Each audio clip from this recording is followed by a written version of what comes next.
When I was 15, a friend and I decided to skip school for the day and made up a story about a field trip. We told our parents we would be home at 4:30 instead of 3. We were killing time in a park 5 minutes from my house, so we wouldn't get home early or late. As we did, we saw the same car drive down the street next to the park several times. A few minutes later, a short, middle-aged, balding man came walking through the park, headed towards us.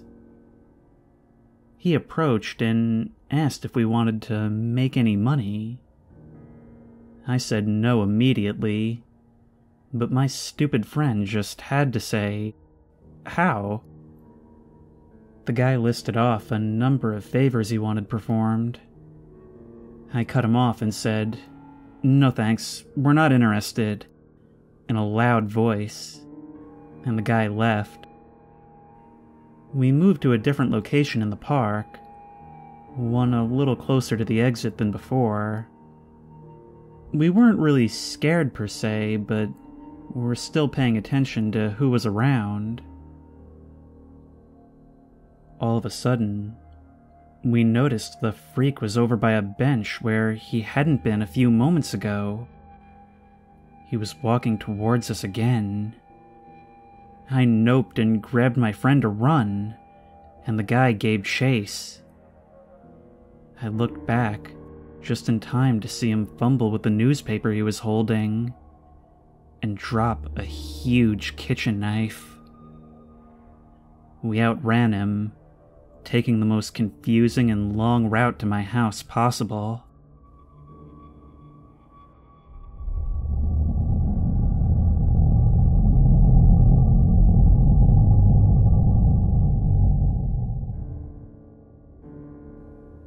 When I was in kindergarten, we were living in a pretty bad neighborhood.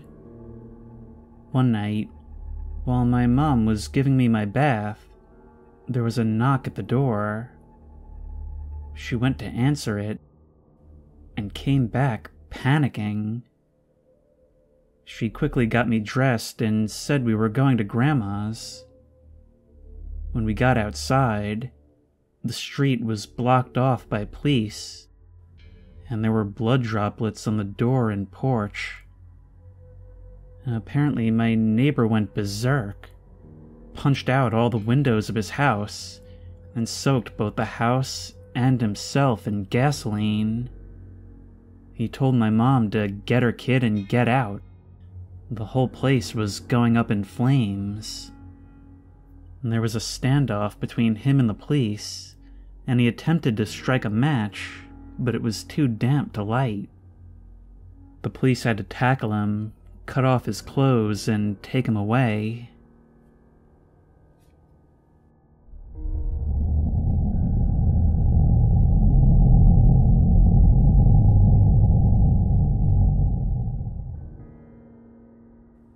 This story doesn't involve ghosts, but I was terrorized once for weeks by people trying to break into my house. I was 25 and female, living alone with a puppy.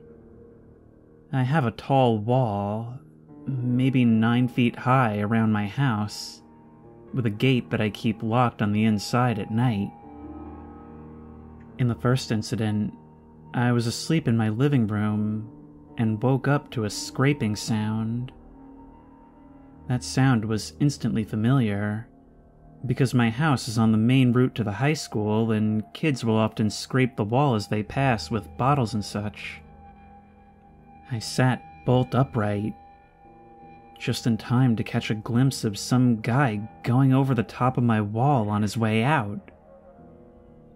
I was up all night, totally paranoid, since I have no idea how long he was in my yard, peeking in my windows or whatever he was doing.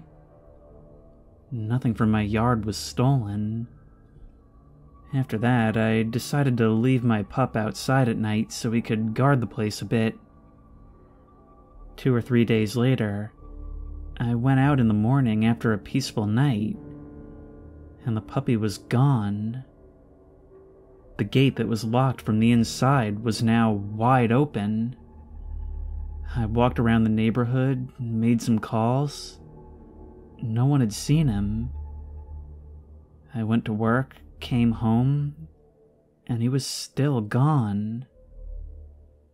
I was sitting outside on the street talking to my neighbors about 9 o'clock that night when he finally came back. To this day, even with all that happened after, I'm not sure what to make of this incident. Why didn't he bark? Why not just kill the dog? How did he make it back? He had never left the yard before. This was also the only time they came or left through the front gate. I took the hint and started keeping the dog inside at night again. Over the next 10 days or so, I woke up maybe 6 mornings to evidence that someone had been in my yard. The clothesline was cut and wedged on the top of my wall. Pieces of rebar that I use in my garden had been taken and coiled to make a little step. Trash started appearing. Things like beer bottle caps and food wrappers. I wasn't sleeping well. I'd wake up in the night totally paranoid and panicking. Sometimes I'd hear scuffling or walking noises outside. I started sleeping with a weapon and flashlight. I even slept in my kitchen since I figured he would most likely try to get in through the bedroom or living room. Eventually, I found the screen in my kitchen window all shredded. It was probably done at night. Since I hadn't seen it in the morning, I didn't notice it until the following evening when I was making dinner. I noped right out of there and spent the night with a friend. The next part is kind of stupid, but me and my friend conducted a little investigation that basically revolved around asking people in the neighborhood if they'd seen or heard anything. And they hadn't. Then we set up a trap where we put my nice bike on the porch, hoping that would lure him under the light, where we would then take his picture or mace him or something. We stayed up all night, but nothing happened. This is the last part. The very next night, after our little plot failed, I was woken by a super loud bang. The dog started going crazy. There was someone on the roof. They weren't being subtle at all, stomping, banging, and scratching. I figured, this is it. I gathered all my courage, and my machete, unlocked the door, and went into the front yard. I had a whistle that I was blowing like a maniac. He was on the other side of the peak from me, and I could only see his head and shoulders. He faced me, and started to climb the peak of the house. After the nope of the century, I ran out my gate and into the street, blowing my whistle until someone came, leaving my house wide open. After a few minutes, a little search party was formed to go into the house. They didn't find anyone there. I spent the night with a neighbor, and the next night someone spent with me. I tried to spend the third night alone, but I got paranoid and bailed around midnight to stay with a friend. When I came home from work the next day, one of my ceiling tiles was displaced. Believe it or not, I lived in that house for another 1.5 years. Never had any problems, though a few months after that my dog died. It was some kind of a stomach issue. I'm still a bit affected by it psychologically.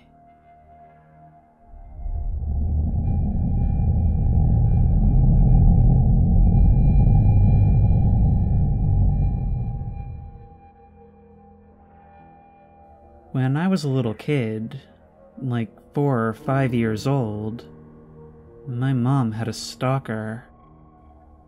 He would call her all the time and come to her work looking for her. He would also tell people that he was her husband. One night, we got home from a trip to the store, and my mom noticed some things out of place. She freaked out because she believed someone had been in the house. We bolted to the nearest payphone, yeah, it was back in those days, and called the private investigator my mom had hired to build a case against the guy. The PI came to the house and did a walkthrough to search for evidence.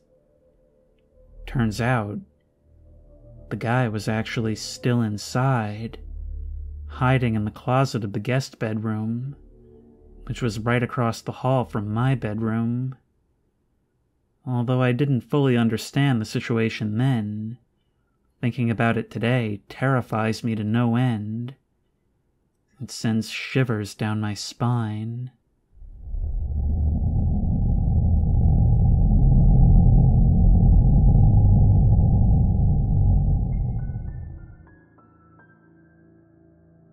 When I was 11, my dad was away on a business trip, and my mom skipped work for me.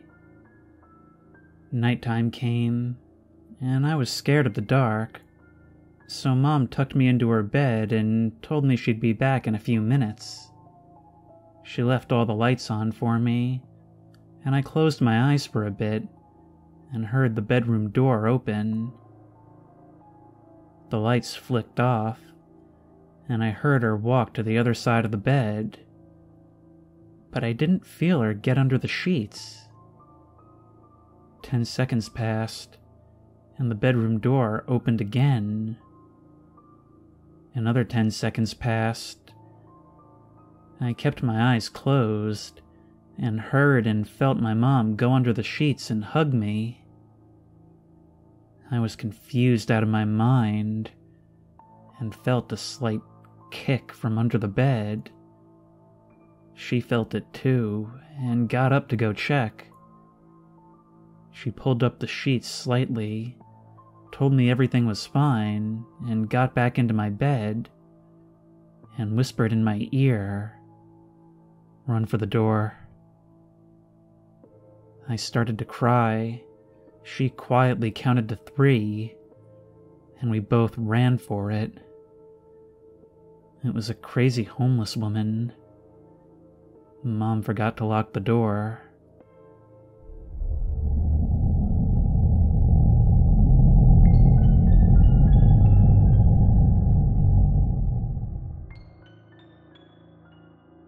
My mom's been a funeral director for 10 years.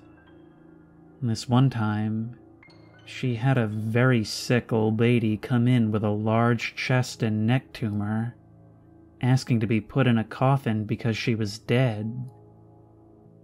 She was adamant that she had already passed, and to be honest, was probably only about 2 weeks off, and refused to leave. Security had to come escort her away.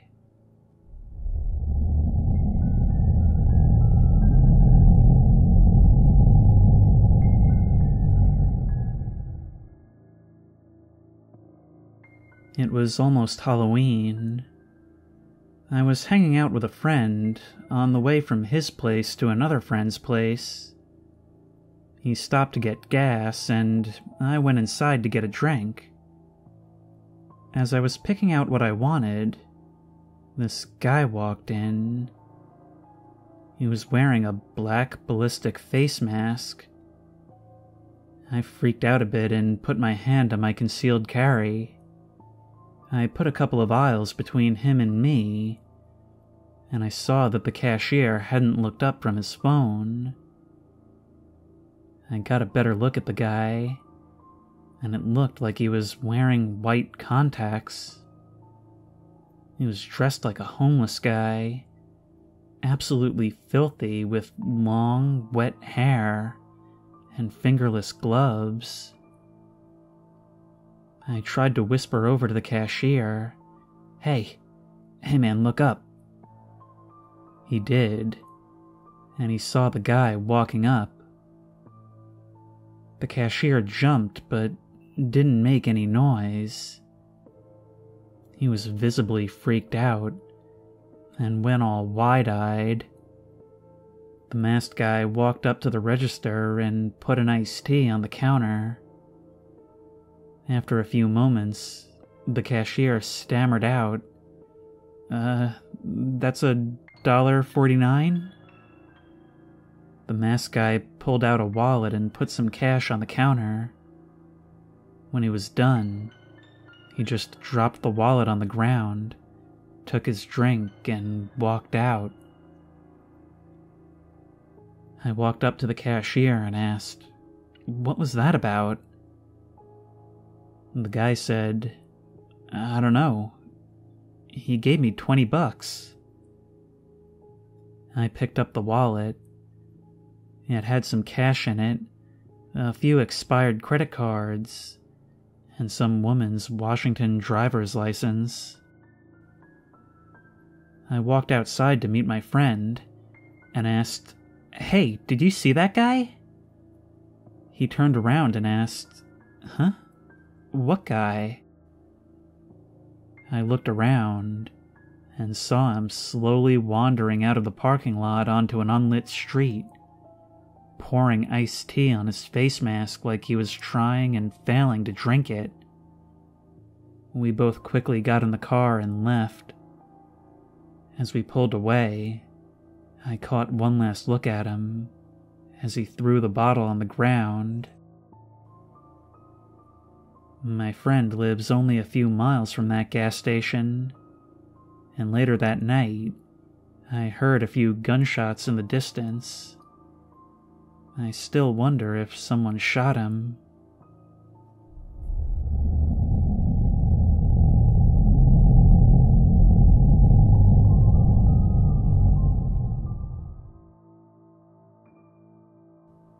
When I was in college, I was getting groceries with my girlfriend on a random Thursday morning when I noticed an old woman who seemed to be following us. We went down a random aisle, and when I turned around, she was right behind me. She was probably in her late 60s, nicely dressed, but she had these empty black eyes. She was staring at me, scowling, and said, "You were beating on my car." I asked, "What?" "I saw you punching my car." Ma'am, no, I have no idea what you're talking about. You were hitting my car and laughing about it." I was frustrated at this point and told her to piss off. "I'll be waiting for you at the front." And she scurried off. As I looked around, I noticed that the store was oddly empty, devoid of people. I bagged my stuff and left, and the black-eyed woman was nowhere to be found. It may not be very scary, but it was such an odd experience. I've dealt with plenty of tweakers and aggressive bums, but this woman looked like your typical suburban grandma, just staring at me with eyes empty but somehow full of hate and talking nonsense. People freak me out.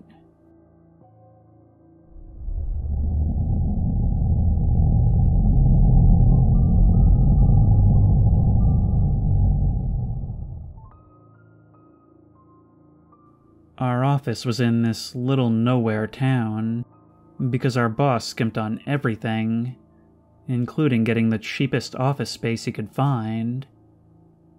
There was basically just one road that went through there, and that road had a sign on it, Kebabs, with a pointing arrow. No restaurant name, nothing, just Kebabs. We had all passed it every day going into work, and one day we just decided to all go down there and try this place for lunch. When we finally found it, down this gravelly side road in the middle of a bunch of rural fields, the place looked like an abandoned bowling alley or something. Again, no big name sign or anything, just Kebabs. No cars in the parking lot except for one old station wagon. We went in, and there were 3 or 4 people of Middle Eastern appearance. They were standing around talking in a language none of us spoke. But even though we didn't know the language, their reactions to us spoke volumes. Who are these people? They bustled around and finally found us some menus and took us to a table. Brought out silverware and cups. Every place setting was different. Mismatched silverware, and half of us had the red plastic Pizza Hut cups while the other half had plain glasses. Then we ordered the food, which was... well, if a kid decided one day that they wanted to give their mom a special treat by cooking for her, but had absolutely no idea how to cook, that's pretty much what we ate that day. And the whole time there were like 6 big buff dudes standing in a line with their arms crossed, staring us down and watching us eat. A couple of them had come out of the kitchen or other back rooms, while the 2 women had retreated. We paid our check, got out of there, and the kebab sign by the road wasn't there anymore after that. I'd like to think that it was just a struggling immigrant family trying to make it here, but that's not at all the vibes I got from it. It was just smile, eat whatever they fed you, be polite, and get out of here. Another user responds, more than likely a money laundering operation.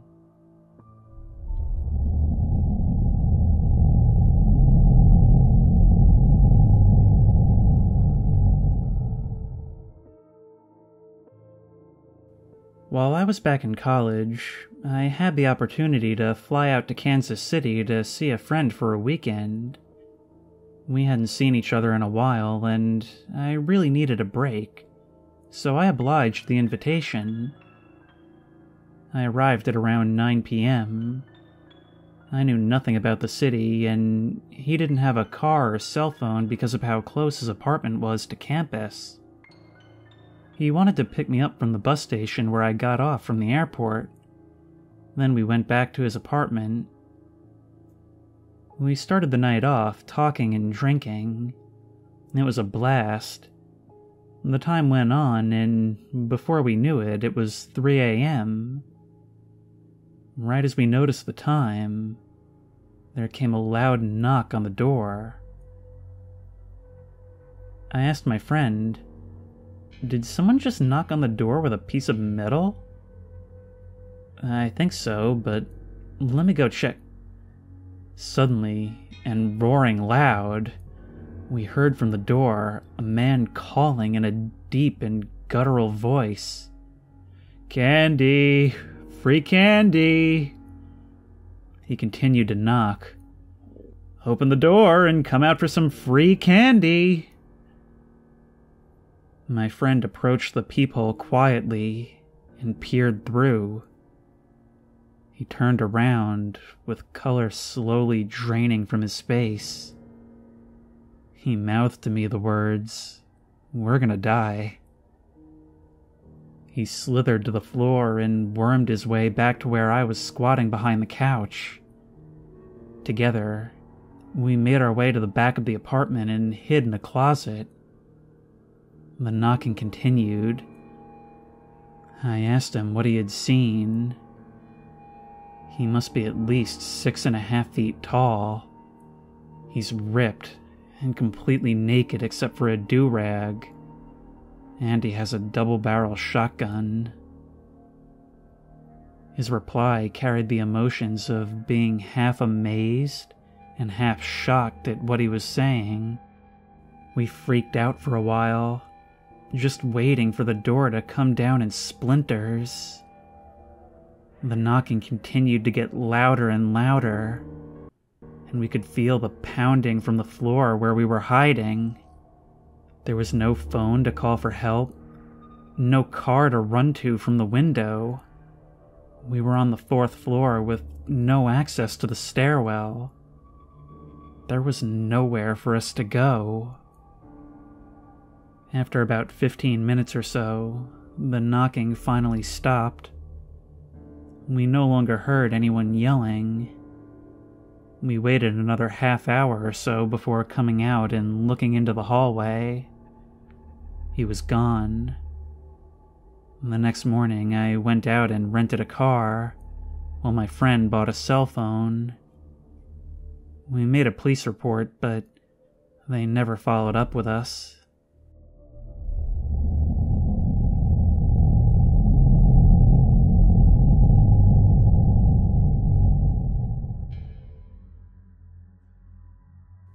One summer, I worked at a camp which was located in a pretty isolated area. One of the people who worked at the camp, I think in maintenance, was a kind of loner type who, I guess at some point in the summer, developed an interest in me. I was about 19, and he had to have been at least 40. I thought he was harmless at first. He would kind of hang around me a bit and try to chat me up and stuff like that. I figured it was normal coworker stuff. Until one night, he invited me to have a drink with him. Another older guy I worked with pulled me aside and warned me not to let myself be alone with him. I figured he meant that the maintenance guy was planning on putting moves on me. I cannot tell you how clueless I was at that age. I was too embarrassed to ask for details, so I decided to just take his advice and keep my distance. I wasn't rude, I just didn't stop and chat with him as I had before.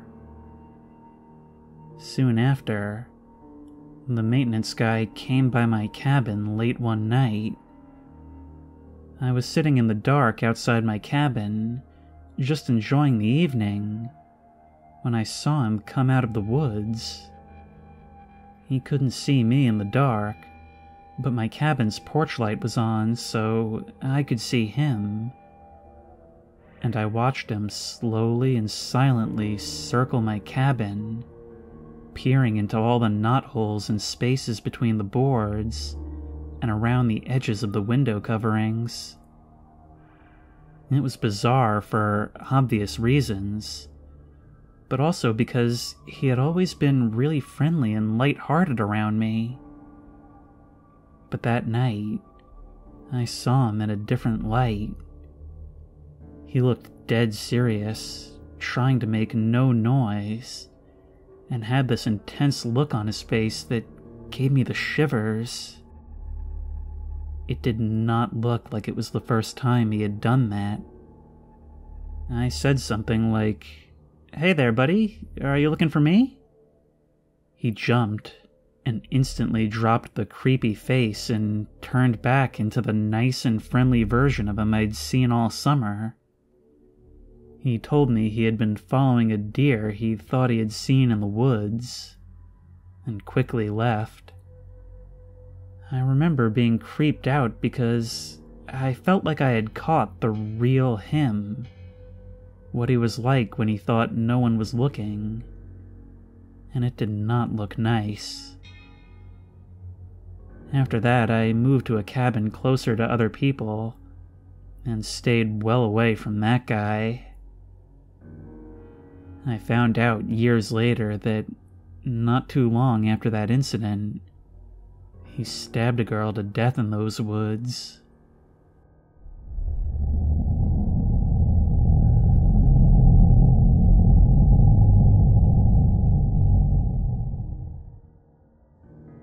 When I was about 6 years old, I was with my family at this incredibly crowded street festival we'd go to every year. I remember we had stopped to watch a band play for a minute or two, and then my mom took my hand and we continued walking. After a few seconds, though, I realized the hand I was holding was puffy and hot, and my mom's hands were always cool and more slender, so I knew it wasn't her hand I was holding.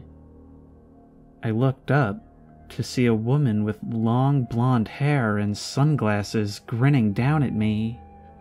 I said, "You're not my mom?"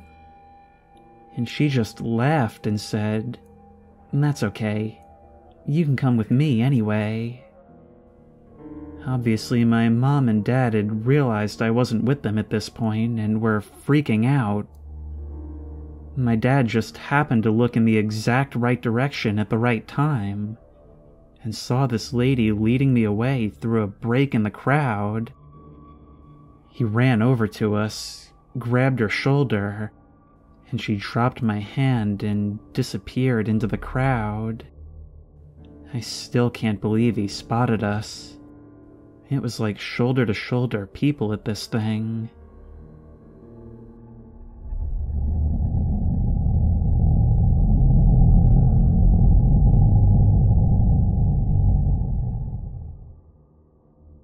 Just after we got married, my husband and I had a TV delivered. He was in the other room when I answered the door, so it looked like I was alone. This delivery guy kept trying to get me to let him in, said he wanted to set it up for me, and he was being really weird about it, saying things like, "I won't even charge you for it. It's just an extra service I offer for the ladies." I couldn't close the door because he hadn't handed me the box yet. I told him my husband was home and would set it up himself. And the delivery guy said something along the lines of, "Don't lie, it's a girl's name on the delivery order." That's when my husband came out to ask what was taking so long. The guy dropped the box in the entryway and booked it.